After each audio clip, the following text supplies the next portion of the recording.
new orders are not yet properly incarnated. And so what that means for the royal family, it's anybody's guess. My guess is that the royal family, a decade or two from now, will be a much diminished institution. If Thailand has managed to survive, the royal family will probably look a great deal more like the constitutional monarchies that we see in some other parts of Asia and Europe. I think that's a reasonable expectation. By the same token, I don't think it's guaranteed that the royal family will be able to move adeptly through what will be very turbulent and potentially treacherous waters. There's every chance that a royal family of the perceived fragility of Thailand's today just doesn't last. That could happen in 5 years, 15 years or 50 years, but I'd suggest, at least on my reading of history, that we need to be careful about assuming that there is some permanence to these institutions. Thailand's royal family appears to have served the country very well for some hundreds of years now, but there could be a time where its horizons narrow quite dramatically. I think that makes Thais very uncomfortable. I think it makes plenty of other people who know Thailand well quite uncomfortable as well. But these will be the kinds of profound, indeed perhaps cosmological issues that are going to need to be worked out. And it will require, hopefully, wise leadership, good management, excellent timing, and an opportunity to muddle through. But again, I'd suggest that that isn't guaranteed, and that because of all of the forces that are now arrayed against some of the further good prospects of Thailand's highest institution, it's tricky to know just where it goes next. Just wait a second, I'll come over.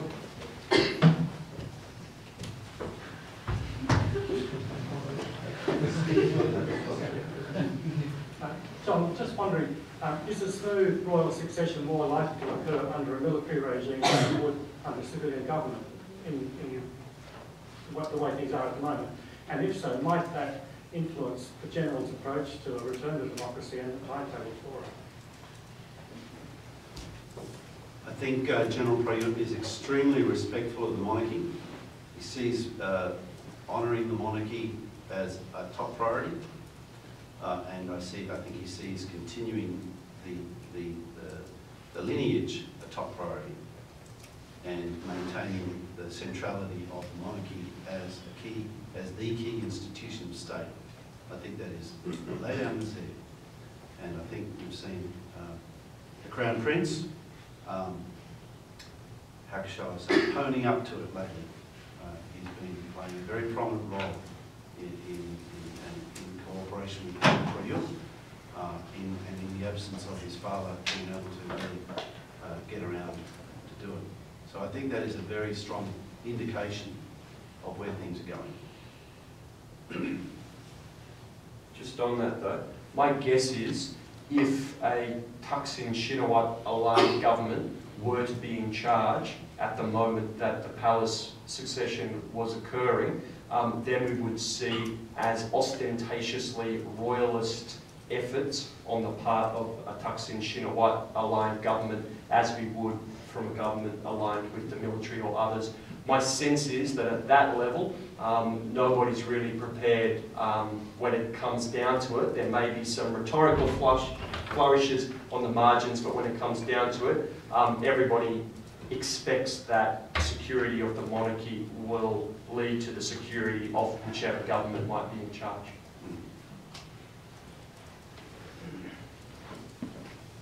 Is there another question?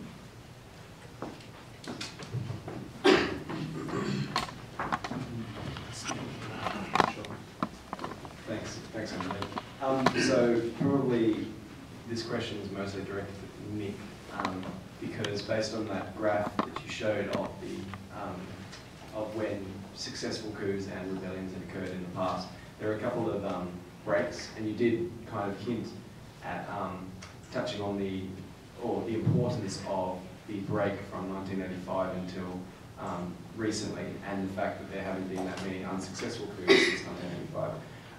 That is interesting because it doesn't line up with the fact that the Asian financial crisis occurred in the 90s, and there's a lot of talk about how political unrest can often stem from economic downturn. I'm wondering if you could touch on, particularly between 1959 and 1970, there was a break, and the reasons why there was a break between 1985 and now.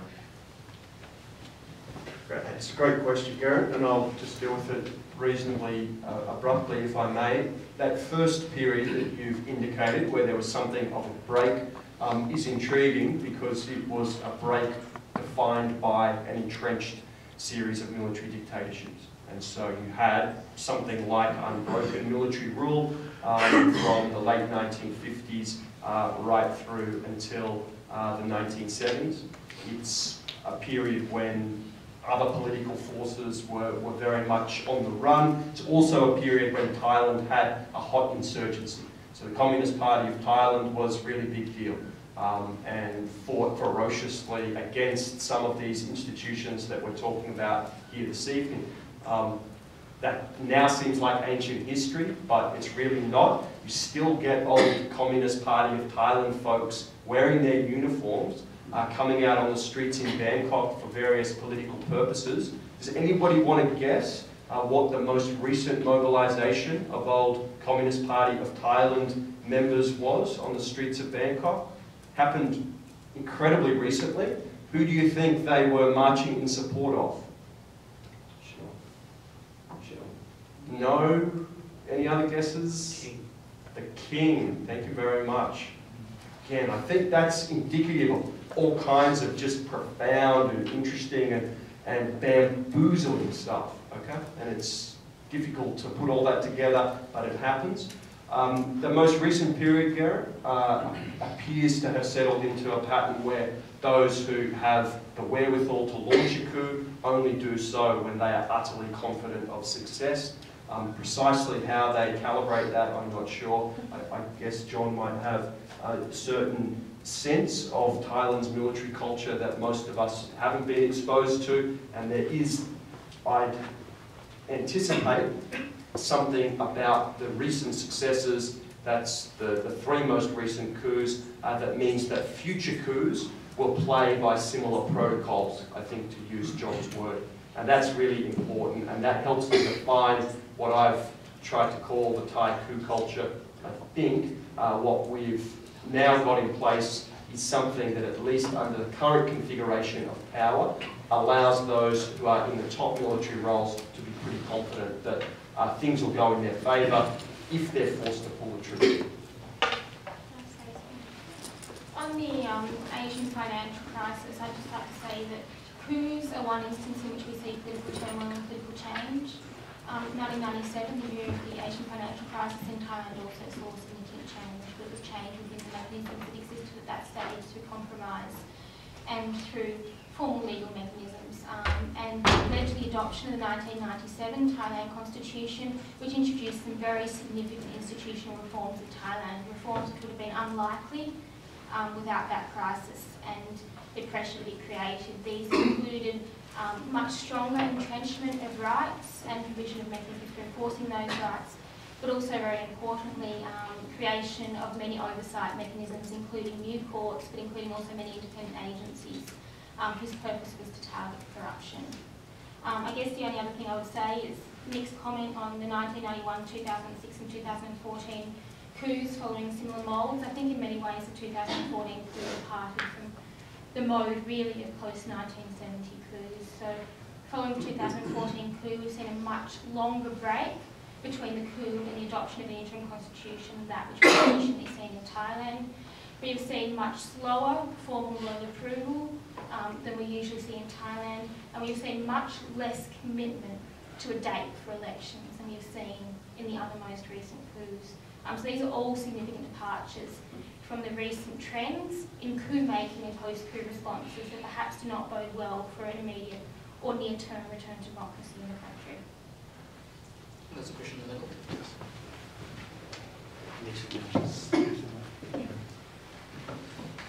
So what are Australia's interests in this situation, and how do we go about achieving that sustainably?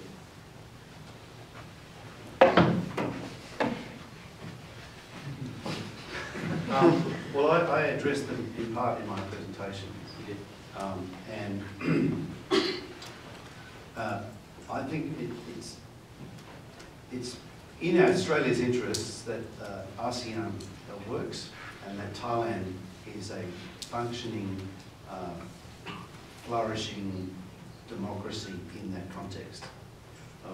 It's in Australia's interest that Thailand really come out of this well, that they return to democracy, that they put themselves back in that space where they were, and get over this phase of internecine kind of really toxic and corrosive political self-destruction.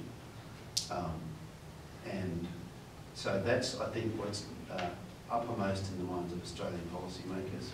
They want Australia to prosper. Thailand is Australia's 8th largest trading partner. The Thai-Australia Free Trade Agreement has been a boon for both countries. The ANZFTA, the Australian-New Zealand and ASEAN Free Trade Agreement, is linked in with that. Australia's prosperity is linked very much in with what we're seeing in Thailand and across ASEAN. We want Thailand to continue to play a constructive role in the maturation, if you like, of ASEAN, and for that to happen, it needs to be get over its distraction with its internal squabbles. So, if at the end of this process we have a constitution emerge that is more accepting, more workable for the Thai body politic, then that's a good thing for Australia. And now there's a whole raft of consequences that fall out from that in terms of justice, in terms of looking after Australian tourists, business people who do business there. I mentioned the problem with the rule of law, and we've touched on it extensively, Sarah, as well, of course. It's a real problem. Rule of law and the ease with which law can be subverted in Thailand has proven to be a real, I believe, a significant constraint on development and on growth and on prosperity. And I know personally a number of Australian businessmen in Thailand who have butted up against that, about the lack of justice when people have taken them to the cleaners and there's been no recourse to real justice. So that's happening to prosperous Australians who trying to do business there. What's happening in the local village, where there's a whole range of issues like that. So there's, Australia has an interest in those institutions of state functioning properly, and that having a leavening effect on others. Because if Thailand doesn't work, it has a knock-on consequence in terms of the example effect on Cambodia, on Laos, on Myanmar. It's hard to get leverage with Myanmar if you're looking across the border and Thailand's imploding. Can I just make a brief comment regarding the rule of law? My own view is that in the period post-1997, some real progress has been made in Thailand in moving towards greater recognition of the rule of law. That progress has certainly been halting and certainly had its moments of disaster. But I wouldn't say that what Thailand needs is stricter law enforcement or broader law enforcement necessarily at this stage. Post-1997, we have seen things which were very rare to see in the period before 1997. We have seen strong crackdowns on corruption. We've seen many convictions for corruption. I think that in some cases, these convictions have been achieved without control of due process on the accused, and so perhaps the need for slackening here. I think the other thing we've seen is a lot more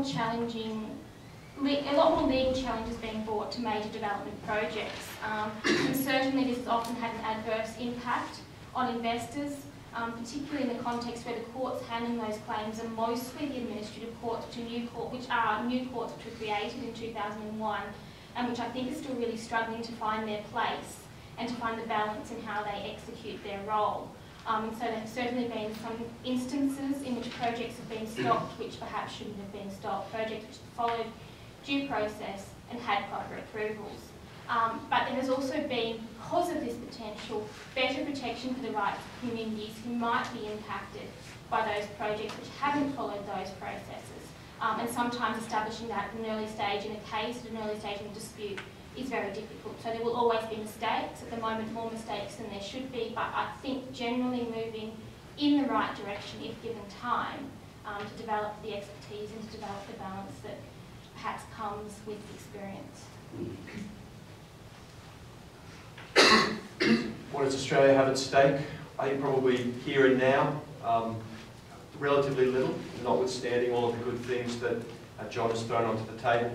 At the same time, my sense, at the very least, is that when you gaze out into the latter decades of this 21st century, Thailand and its orientation is likely to matter a great deal. Right now, my, again, speculative impression of where it's at and where it's going is that Thailand's internal management is going to remain really messy. That'll be messy for Australian interests and messy for just about everyone else's. For now, and perhaps for all time to come, we will likely just need to try to juggle that and to do whatever we possibly can to nudge it in productive, positive directions, although there's every chance that there'll be people sitting in Manning Clark Lecture Theatre 5 in 60 years' time bemoaning the lack of democratic progress in Thailand and asking, what does Australia have at stake? And my guess is, though, that in 60 years' time, Australia might have a lot more at stake, a lot more than anybody really ever noticed. And so I'd throw that ball back into your court also, because you're likely to be around in 60 years' time. I might not be. You have a question in the middle? Where was that? This over in front. Oh, right.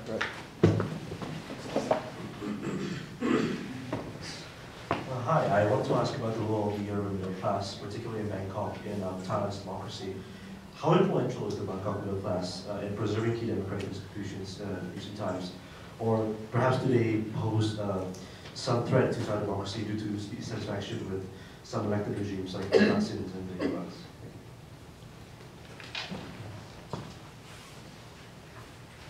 I think the starting point for that question is how do you define democracy? Whether you define democracy as process-orientated, as elections in respect to the majority of the vote, or whether you have a more substantive definition of democracy, whether you define democracy as respect to liberal values, prevention of corruption, ensuring accountability. And your answer to that question will influence what you think the role of the middle class in recent times has been. I would say in the period 1992 to 1997, the middle class, no matter which definition you adopt, played a very supportive role towards democracy. Since 1997, it has been much more mixed. The middle class priority for most in the post-1997 period has been the issue of accountability. And this idea of the need for accountability, the need to prevent corruption, has in a way come to trump the idea of the importance of popular participation, the importance of the majority vote, the importance of respect for all groups within society. And something we've actually seen, particularly in the 2006-2014 period, is many people who previously worked in the democratic sector, in the NGO sector, supporting local communities, have really shifted their views and come to argue for much less role for communities in participation in governance of the nation. So a very complex question there, and one which really turns on issues of definition and what you see as important. And in most functioning democracies, you really have some compromise between those two elements. It's not all substance, it's not all process. You need some middle ground where both can sit, respect the majority vote, but some protection for minorities as well. There'd be plenty of folks who would call out the Thai middle class very directly for their role in obliterating an otherwise flourishing democratic tradition in the Thai case. I must say, have strong views on the matter, but I thought I should throw that into the mix on the tail end of Sarah's comments, particularly because it's tricky. And for those of us who are members of the middle class, hands up if you're a member of the middle class. Thank you very much, Garrett. Like, every hand in the room probably needs to go up, unless you're a member of an upper class. Exactly. So, yeah, it's in a hard... Australia, you can't be identified as the upper class. Well, Australians have to be middle. we all like to try. So, but with that in mind, it's really hard. And there are people in Bangkok who are blamed for so much of what's gone wrong in Thai politics in recent times. That's probably fair to an extent and unfair in many other degrees. Again, really good question. And the middle class is divided. They might mainly fall on one side, but they are divided. I think we have time for one more question.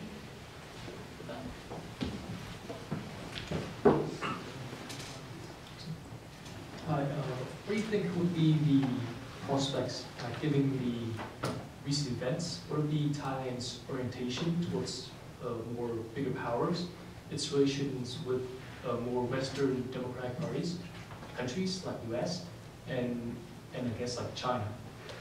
Dr. Johnson, Yeah, okay. Thailand has a great tradition of balancing powers. Did a great job of this in the 19th century and early 20th century, and it's a tradition that is being well and truly refreshed these days.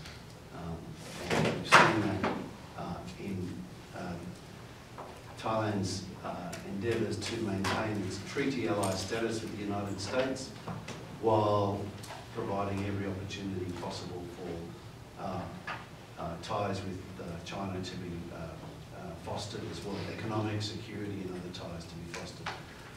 It's interesting, I think, a phenomenon that's happened a generation ago. It was not cool to identify oneself as having Chinese heritage, and nowadays it's almost a badge of honour in some circles, and I think that's telling of the trend away from the United States, but I would not conclude from that the direction is going to gain that much additional momentum, or that it will go absolutely one way or the other. China has good reason to seek to balance, to maintain open communication, open investment and open security ties with the United States and with China. And, as we know, even Australia is trying to do that. So everybody has an interest in trying to maintain constructive links wherever possible. Those impulses are as strong in Thailand as anywhere. Very quickly, it's a great question, of course, a question that's going to preoccupy people for many a long summer to come. I'd suggest, though, that Thailand, if you look at it in the light of the sort of debates we have here in Australia, is in a much trickier set of circumstances. And in Australia, we might have Hugh White's China choice, but it's nothing like the kind of choices that are going to be needing to be made in places like Thailand or Myanmar or Vietnam, Cambodia, Laos, when the Chinese behemoth has started to fully flex its muscles in the years to come. I guess that the sorts of really challenging decisions that need to be made in Bangkok and elsewhere will well and truly outstrip some of the concerns that we might have here in Canberra. It'll be interesting for us to watch how the Thais deal with that, precisely because they'll have to make decisions earlier, and some of the implications are likely to be much more significant in the longer term. Can I just have a rapid charge on that one too? I've argued elsewhere that I think Thailand has cause to value ASEAN for the leverage it can gain from that institution that didn't exist in the 19th century. When you aggregate ASEAN, it's 600 million people. It's a great power if you think of it in an aggregated sense. I think there is, my sense is there is a growing awareness of the need for countries in ASEAN to, if they want to have a say and not be completely railroaded in choices that they may not feel comfortable with, to actually band together a bit more strongly. And whether or not that happens, it's hard to say because there are so many centrifugal forces that work in ASEAN. But there are some centripetal ones as well that are actually acting to focus the mind about how best to gain or retain leverage and influence.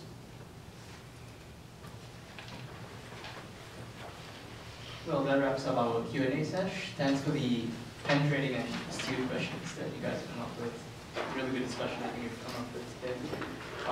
Just before we conclude, I'd like to invite the president of the ANU Thai Association, Subin, to give some gifts to show a special thanks to the speakers.